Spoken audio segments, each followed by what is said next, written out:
विद्यार्थी मित्र, आपण कालच्या तासिकेमध्ये राजकीय पक्षांचे जे काही वैशिष्ट्ये किंवा स्वरूप आपल्याला दिसून येते त्या जवळपास 4 ते 5 वैशिष्ट्यांची चर्चा केलेली आहे. आजच्या या तासिकेमध्ये आपण राजकीय पक्षांच्या वैशिष्ट्यासंदर्भात जे काही शेष किंवा उरलेली जी काही वैशिष्ट्ये आहे त्यांची आज चर्चा करणार आहोत. यामध्ये पक्षाचे सत्ताभिमुख व सत्ता केंद्री स्वरूप आज आपण बघतो.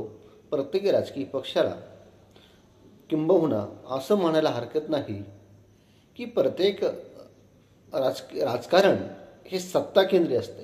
म्हणजे सत्तेच्या भोवती संपूर्ण राष्ट्रीय आंतरराष्ट्रीय राजकारण फिरत असते.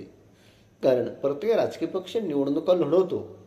निवडणुका लढवून केवळ जनतेचं मनोरंजन करणे हा राजकीय पक्षांचा उद्देश नसतो.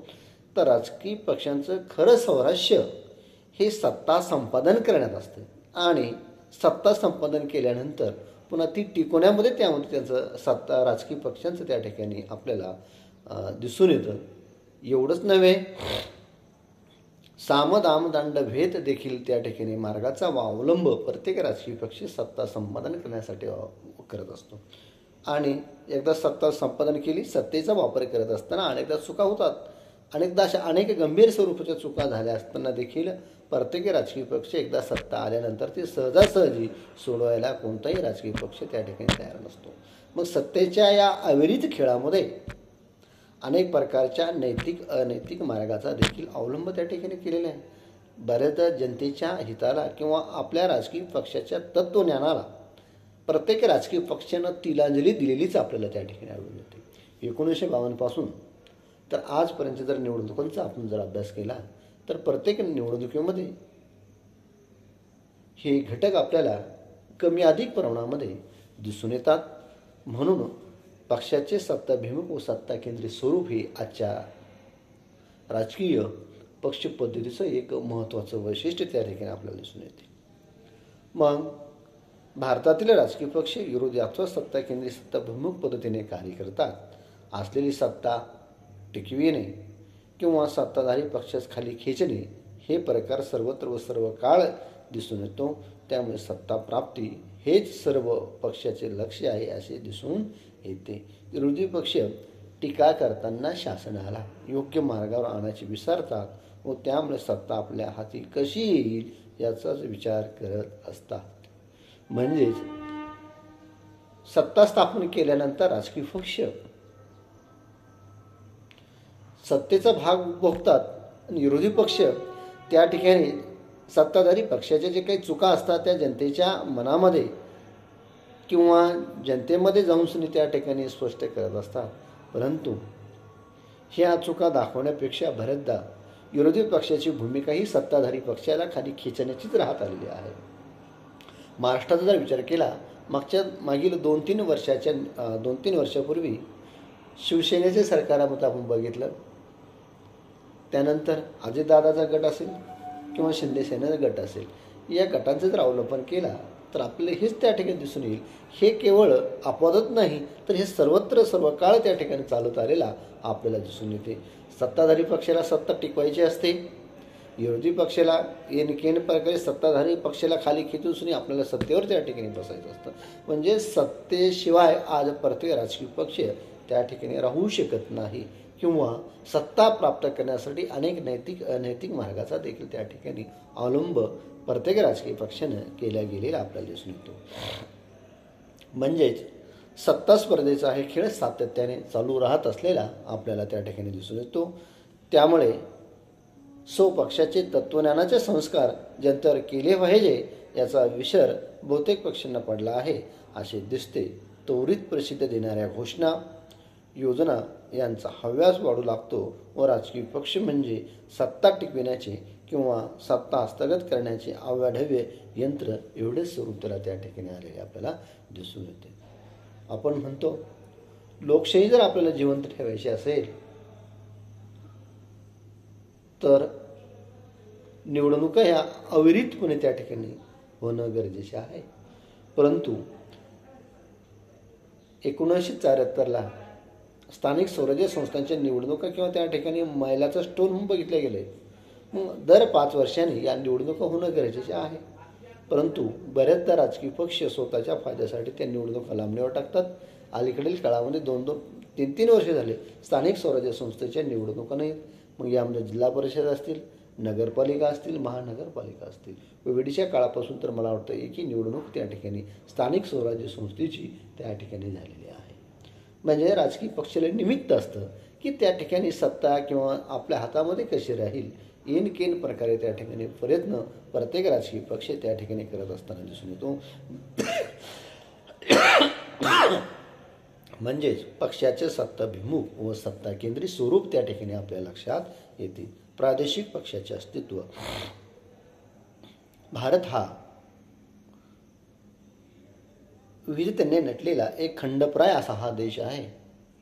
असंख्य भारतामध्ये चालीरीती, वेगवेगळ्या भाषा, पोटभाषा, अनेक जाती, धर्म, वंश, अनेक बाबतीमध्ये भौगोलिक रचना, सगळ्याच बाबतीत विविधपूर्ण असलेला हा देश, खंडप्राय असा देश जगाच्या पाठीवर असलेला भारत हा एक देश आहे. विविध प्रदेश व त्यांची अस्तित्व यांचे भान विसरले गेले नाही. त्यांना मूर्त स्वरूपात आणण्यासाठी व कित्येकदा स्थानिक प्रश्नांना वाचा फोडण्यासाठी विविध प्रादेशिक पक्षांचा जन्मही भारतात अनेक ठिकाणी झालेला आपणास दिसते. पृथकात्मकतेतून पक्षसंख्या वाढते हे तर खरेच, पण त्याचबरोबर या देशातील राष्ट्रव्यापी पक्षांचेही प्रादेशिकीकरण होत चालले आहे हे मत अगदी सूचक आहे. काँग्रेसमधून बाहेर पडून समाजवादी काँग्रेसची स्थापना झाली व हा पक्ष प्रादेशिक स्वरूपाचाच राहिला. त्याचप्रमाणे अकाली दल, द्रविड मुनेत्र कळघम, शेतकरी कामगार पक्ष अनुक्रमे पंजाब, तामिळनाडू, महाराष्ट्र हे पक्ष विशिष्ट प्रदेशातूनच लोकप्रिय आहेत. सत्तेचे राजकारण, स्थानिक समस्या, प्रादेशिक अस्मिता यातूनच भविष्यातील विविध प्रादेशिक पक्षांच्या निर्मितीची शक्यता नाकारता येत नाही. विद्यार्थी मित्रहो, दिवसेंदिवस प्रादेशिक पक्षांची संख्या वाढत असलेली आपल्याला दिसून येते. मग या प्रादेशिक पक्ष वाढण्यापाठीमागचे कारण जर बघितले, सुरुवातीच्या काळामध्ये काँग्रेसची दीर्घकाळ भारतावर सत्ता होती. परंतु काँग्रेस हा पक्ष अनेक विविध विचारधारा समाविष्ट घेऊन चाललेला पक्ष होता. मग यामध्ये आरएसएसवाले काही नेते होते, समाजवादी होते, कम्युनिस्ट होते. नंतरच्या काळामध्ये मात्र काँग्रेस पक्षातून फुटून अनेकांनी चूल त्या ठिकाणी वेगळी केलेली आपल्याला दिसून येते. मग यामध्ये समाजवादी दल असेल, जनता दल असेल, हे सर्व पक्ष. नंतरच्या काळामध्ये काही पक्ष तर एक प्रादेशिक पक्ष म्हणून गेलेत. प्रत्येक राज्यामध्ये प्रादेशिक पक्ष हा प्रबळ त्या ठिकाणी आपल्याला दिसून येतो. आज महाराष्ट्रात जर आपण विचार केला, शिवसेना, राष्ट्रवादी, मनसे असे प्रमुख पक्ष एक प्रादेशिक पक्ष आहेत. पंजाबचं जर उदाहरण घेतलं आपण, त्या ठिकाणी पंजाबचा अकाली दल असेल. त्यानंतर खाली जर आपण गेलो तर तमिळनाडूमध्ये तृणमूल काँग्रेस असेल, अनेक राजकीय DMK, अण्णा DMK, त्याचबरोबर द्रविड मुनेत्र कळघम, शेतकरी कामगार पक्ष, मनसे अशा कितीतरी नावं प्रत्येक राज्यामध्ये त्यांचं स्वतःचं अस्तित्व आहे. मग हे प्रादेशिक पक्ष का निर्माण होऊ लागले? कारण ते ज्या काही स्थानिक समस्या आहे त्यांचं संरक्षण करण्याची भूमिका या पक्षाने घेतलेली.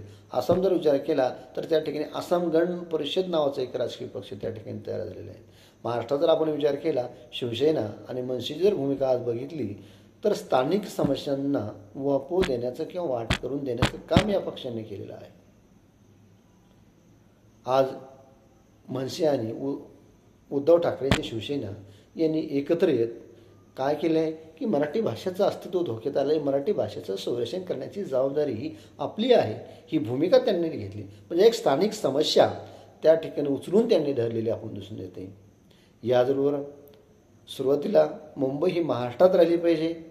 मुंबई हा महाराष्ट्राचा अविभाज्य भाग आहे आणि महाराष्ट्रामध्ये राहणाऱ्या तरुणाला त्या ठिकाणी काम मिळालं पाहिजे, ही भूमिका त्या ठिकाणी शिवसेनेनं घेतलेली आपल्याला दिसून येते. म्हणजेच स्थानिक प्रश्नांना वाचा फोडण्याची भूमिका प्रत्येक प्रादेशिक पक्ष त्या प्रदेशामध्ये करत असताना आपल्याला दिसून येतो. म्हणूनच आजच्या काळामध्ये राष्ट्रीय स्वरूपाचे व्यापकत्व असलेल्या पक्षांची कमतरता आज त्या ठिकाणी आपल्याला जाणवल्याशिवाय राहत नाही. भाजप, काँग्रेस असे काही बोटावर मोजण्यासारखे 5-6 जर पक्ष सोडले तर कोणत्याही पक्षाला राष्ट्रीय हिताचं काही देणं घेणे नाही. आंतरराष्ट्रीय संबंध राष्ट्रधोरणामध्ये त्या ठिकाणी त्यांचं मत त्याने व्यक्त केलेलं आपल्याला त्या ठिकाणी दिसून येत नाही. केवळ स्थानिक समस्या, स्थानिक प्रश्न आणि ते सोडवण्यासाठी करण्यात येणाऱ्या उपाययोजना यांचाच चर्चा त्या ठिकाणी प्रत्येक राजकीय पक्ष करत असताना आपल्याला त्या ठिकाणी दिसून येतो. म्हणूनच मला या ठिकाणी म्हणायचं आहे की राजकीय पक्ष पद्धतीचं वैशिष्ट्यामध्ये प्रादेशिक पक्षांचं अस्तित्व हे एक त्या ठिकाणी महत्त्वाचं वैशिष्ट्य त्या ठिकाणी आपल्याला म्हणावं लागेल. अशा स्वरूपामध्ये आपण आजच्या या तासिकेमध्ये भारतीय राजकीय पक्षांच्या वैशिष्ट्यांचा अभ्यास त्या ठिकाणी केला गेलेला आपल्याला दिसून येतो. यामुळे आजच्या या तासिकेमध्ये मला वाटतं आज आपण थांबूया. नंतरच्या तासिकेमध्ये आपण उर्वरित भाग त्या ठिकाणी घेणार आहोत. तत्पूर्वी मी या ठिकाणी सर्वांचे मनपूर्वक आभार व धन्यवाद.